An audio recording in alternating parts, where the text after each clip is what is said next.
So, ఏరో falcons మాకు తెలుసు. మీరు ఈ యెస్. మధ్య కనపడట్లేదు సార్. సో, మేము ఇచ్చేస్తున్నాం. ఎందుకంటే ఏరోప్లేన్ ప్రతి ఒక్కళ్ళకి ఒక కల. యెస్. ఇండస్ట్రీ గురించి తెలియకపోయినా హ్మ్. ఒకసారన్నా ఫ్లైట్ ఎక్కాలనుకునే వాళ్ళ దగ్గర నుంచి, హ్మ్. అబ్బా! ఎయిర్ హోస్టెస్ గానీ, అది చూడగానే ఏదో కొత్త ప్రపంచంలోకి వెళ్ళినట్టుంటది అనుకునే వాళ్ళ నుంచి, అవును. ట్రావెలింగ్ కానీ హ్మ్. మాకవన్నీ క్రేజ్.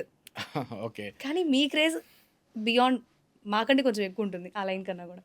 అంటే అట్లా ఏం లేదండి. సో, హ్మ్. మీరు మీడియా వైపు ఉంటారు గాబట్టి మీరెప్పుడు మీడియాలో కనిపిస్తారు. అది మీకు ఓకే. అవసరం.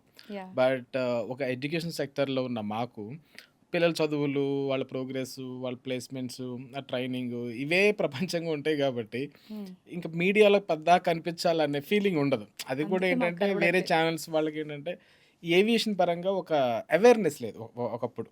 ఆ! సో, దాన్ని ఒక చిన్న అవేర్‌నెస్ ఇవ్వడం కోసమని నేను అనేవాడిని మీడియా ముందుకు రావటం జరిగింది గానీ, ఇది ఓకే. వాంటెడ్‌గా నేనేదో వచ్చేసి ఏదో చెప్పాలనేది ఇప్పుడు లేదు.